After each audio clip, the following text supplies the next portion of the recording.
This episode is brought to you by Progressive Insurance. Do you ever think about switching insurance companies to see if you could save some cash?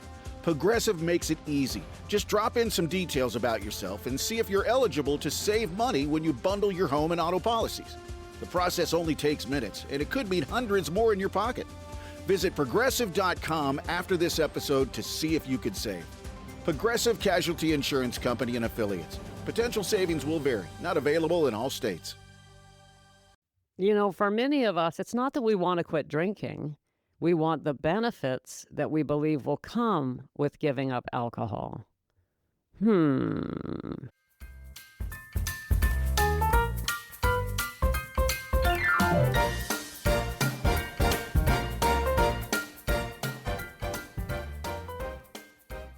Welcome to Sobriety Snippets for Women Over 40, where we elevate our mindset and trade hangovers for higher consciousness. Is that a big leap? Hangover to higher consciousness. Well, it might not be as big of a leap as you think. I'm Becca Jacobson. Welcome to Snippet Land. It's Monday, a brand new week here in Snippet Land. If you're new here, welcome home. Welcome home. This is where we keep the home fires burning for 40-plus women who have alcohol dogging them, just picking at you, just poking you, poke, constantly poking. Everything else is pretty good, but then there's alcohol. And I'm actually going to talk about that today. Is it that we want to quit drinking or what? What do we actually want? I got to tell you, a lot of women I talk to don't really want to quit drinking. It's like, no. I mean, if you really, really wanted to, you would. And if you had a hard time, you'd find a way. You'd get the support you need. You'd take the actions you need to take to stop drinking. And many women don't. I didn't. I kept waiting, putting it off, trying to run around the mulberry bush 50,000 times, come up with some other alternate plan, anything but that. But gals, if you really wanted to quit drinking, you would put your foot down and take whatever action you needed to take to make that happen. The reason we don't is because we don't actually want to quit drinking. We want alcohol in our lives. We just don't want all the nasties that come with it. And that is like, I want my cake and I want to what? I want to eat it too. Wait, I ate my cake. Where'd it go? Why don't I have any cake? Oh, because you ate it. You can't have it both ways. Or can we? Listen, obviously, we cannot have alcohol in our lives to the degree that we do and not suffer the consequences. I think we're grown up enough to realize that that's just the facts of life, right? We know that. And so we're stuck in this sad, sad situation. I want my cake. I want to eat it, but I can't. And so I'm stuck. We actually can't imagine life without alcohol, but we're having a hard time imagining life with it. And that, my dears, is actually what I call a living hell. Another word for it would be cognitive dissonance. I want to be clean and healthy and free and fresh and feel good, and I want to be able to drink too. Those are two different ideas existing between your ears and creating a total heartbreak. In fact, a living hell if it goes on long enough. Kind of sad, right? Well, I am here to inspire, so stay with me.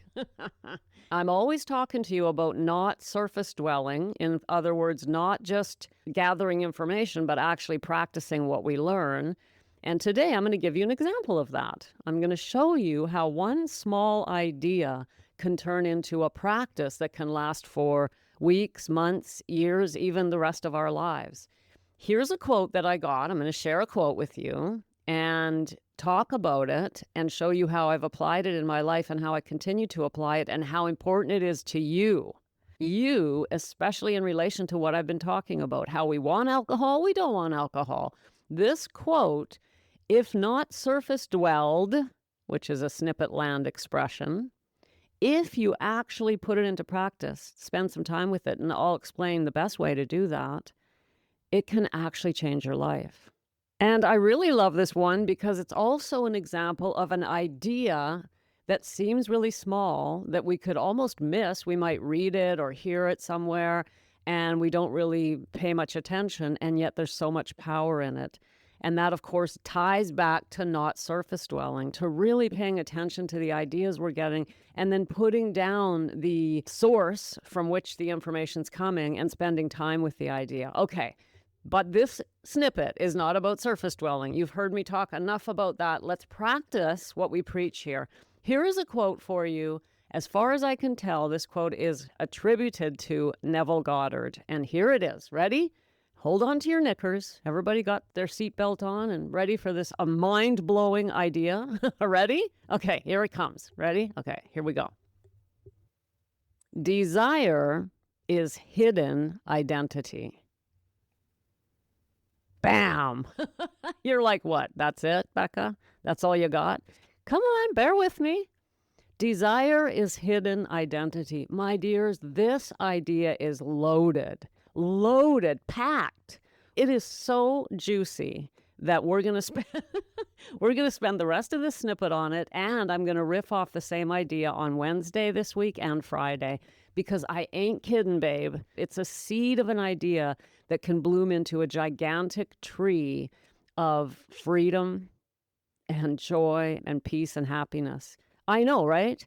And it is 4 words. 4 words. 4 words. Desire is hidden identity. Okay, let's first start with definitions. This is how I advise you work through any idea that you've decided you want to dig into. Start with definitions. Don't just assume you know what they mean. And you're like, well, Becca, it's 4 words and I know what those 4 words mean. Desire is hidden identity. But what does desire actually mean? Look it up. Think about it. What does desire mean to you? When you hear the word, what does it evoke in you? Because everything is subjective. So your idea of desire is different from mine. So look up the word, figure it out. What does identity mean? Desire is hidden identity. Well, what does identity mean to you? So you get my point. First, we're going to define the word.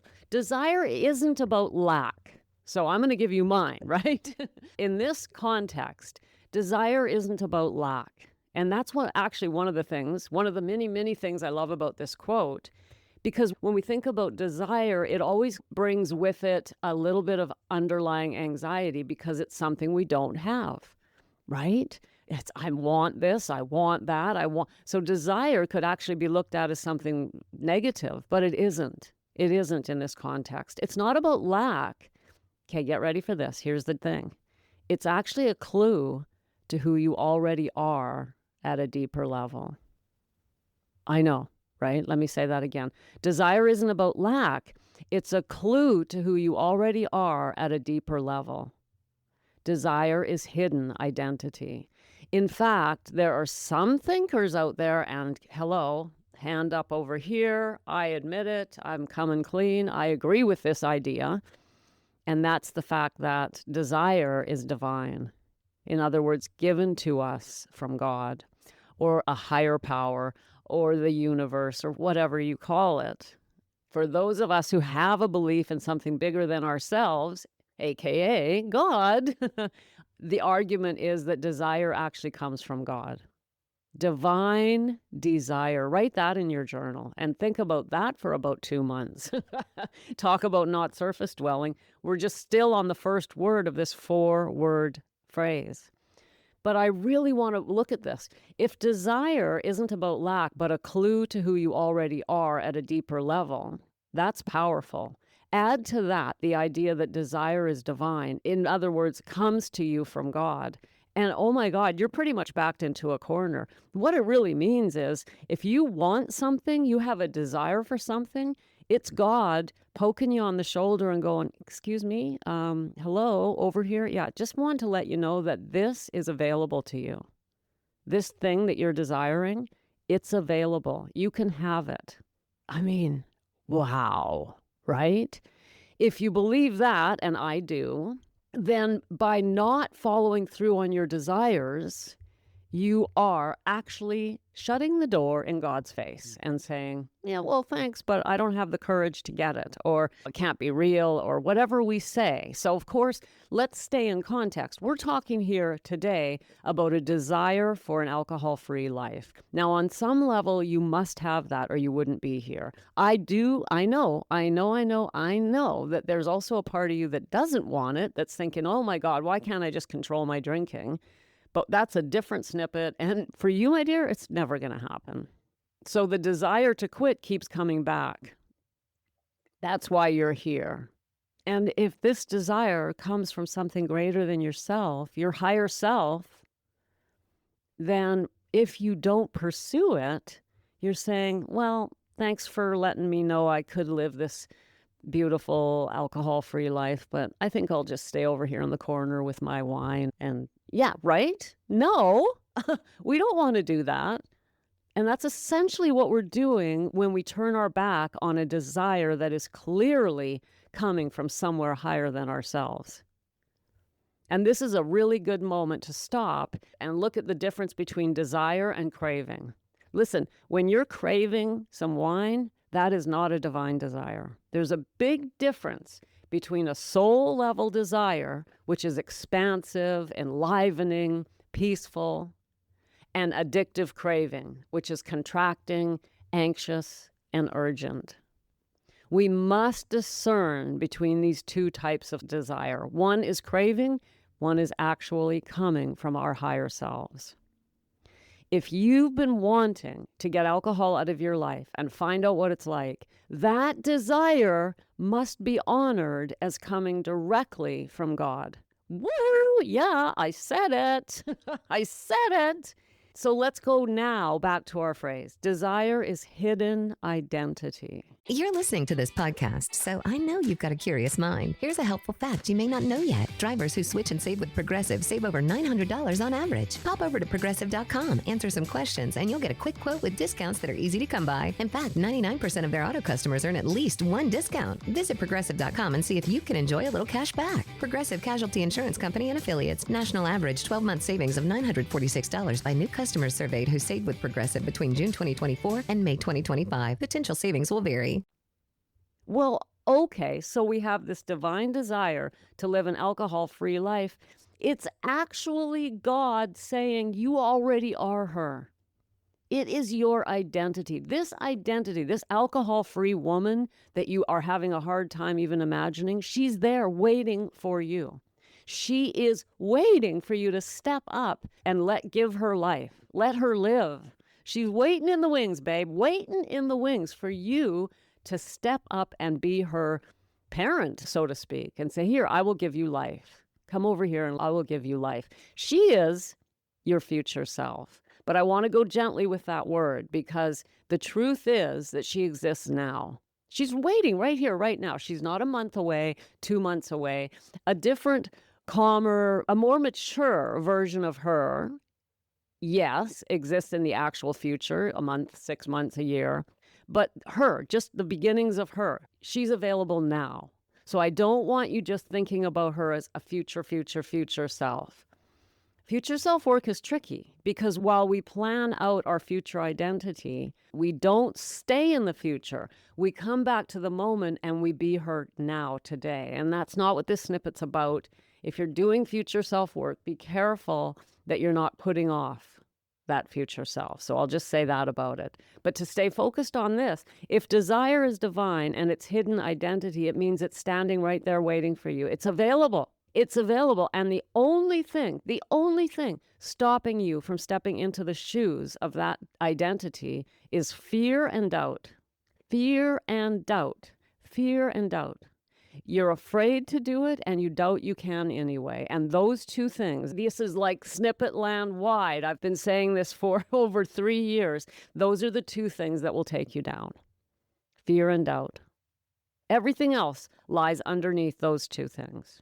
And that's why we must address them. We must recognize them. We must be willing to say that, look, that's just fear stepping in right now. Or that beautiful, yes, I say it with great sarcasm, voice that says you need a drink and puts the doubt bug in your ear. Well, what if this or what if that? or you could do this, or you could have just one. All those sneaky little things that it whispers to you, that's doubt and fear, doubt and fear. You can't anyway. You've tried before and failed. What do you think's going to happen different this time? Blah, blah, blah, blah, blah, diddly, blah, blah, blah. That voice. Oh. I want you to know, by the way, that voice dies. Just stick with me, babe. That voice will die. Die voice. Anyway, sorry, a little carried away there. So we have sobriety coming at us as an identity being revealed as an opportunity, an option. This alcohol-free woman that's healthy and living the best chapter of her life, she's standing right here available to you. Would you please step up and give her life? That is what your higher self is saying. Do we really want to say no to that? Really? No, I know you don't. You do not want to say no to that. And that's what we're doing when we put it off and put it off and put it off. I've tried and failed and all the nonsense. Listen, if you've tried and failed, you haven't got the support you need. That's a fact, my dear. Because why? Because we keep trying the same things. We've tried this, we've tried that, we've tried this. I can tell you something you haven't tried. You haven't tried my sacred mirror. You haven't tried my perspectives. You haven't tried my fresh start. You haven't tried sitting down and talking to me. These are things you haven't tried. If you have, hello, a wave and a hug from over here. If you haven't, then you haven't tried everything, have you? So the question really is, when that voice comes and says you've tried before and failed, you're like, yeah, well, I haven't tried everything. There's still stuff I can try, so back off, babe. I'm in charge. I'm taking over. I am giving life to this identity that is coming from me from no less than the highest source in the universe, the creator of the universe. My dear, if you have been wanting to get an alcohol-free life, I really want you to spend some time with this. Write in your journal, desire is hidden identity. What does that mean? Just write freely. What does that mean? What does it feel like to me? Do I even believe it? What would it be like if I could just write? Don't worry about details. Just let stuff flow on that idea. That is not surface dwelling. And then ask yourself, how can I put this into action in my life? What's one small thing I can do to make this profound idea? Because this idea is very profound. I've been working with it I think I first found it about 1.5 years ago. And I use it in my life because I'm here to tell you that there's more desires waiting in the wings. I got my alcohol-free life, and what came along? A new desire, a new divine desire. And then another one, and then another one. And I just have to have the courage to step into those identities that come to me as desire and make that identity happen. And that's what I've been doing. I didn't know it. I didn't know this until about 3 years ago. But that's what I've been doing, essentially, since about my 2nd year of sobriety. Because for me, the first couple of years were just awful. That's another snippet, too. But around about the 3rd year, not because it takes that long, gals, it was my particular situation and lack of support. But for me, about 5 years ago, I now can see that that's what I've been doing.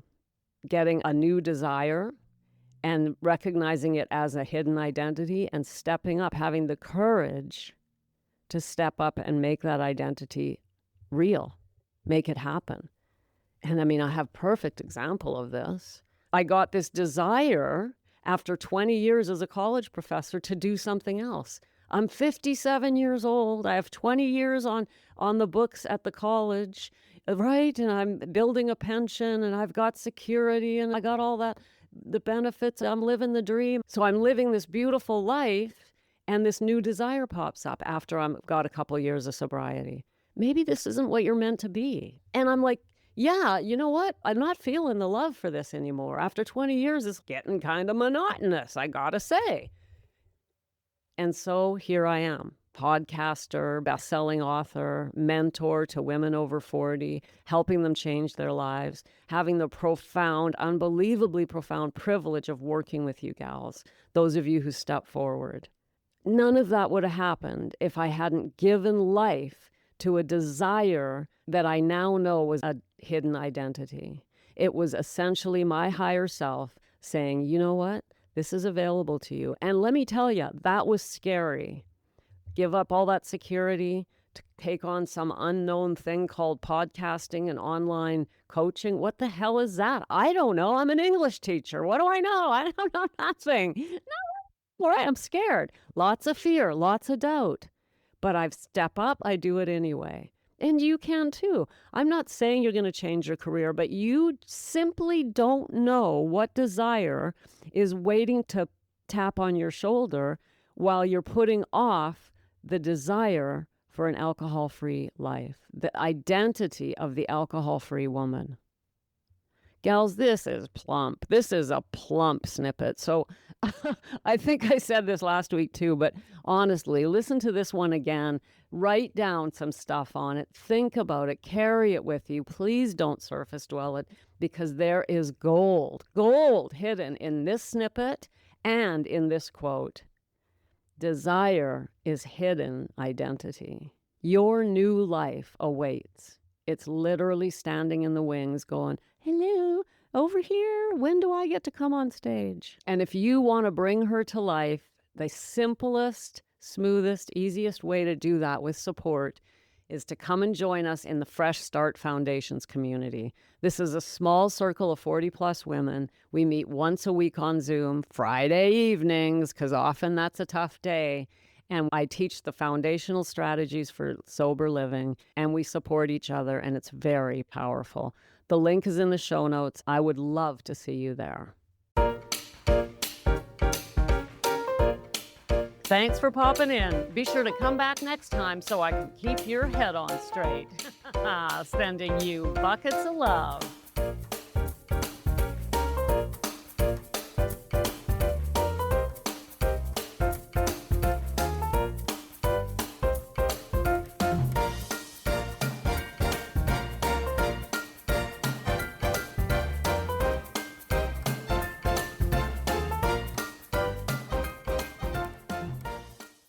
The modern man is fascinating.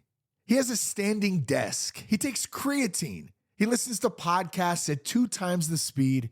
He owns 3 water bottles, and he follows 6 productivity influencers. Then every weekend, he drinks enough alcohol to tranquilize a rhinoceros.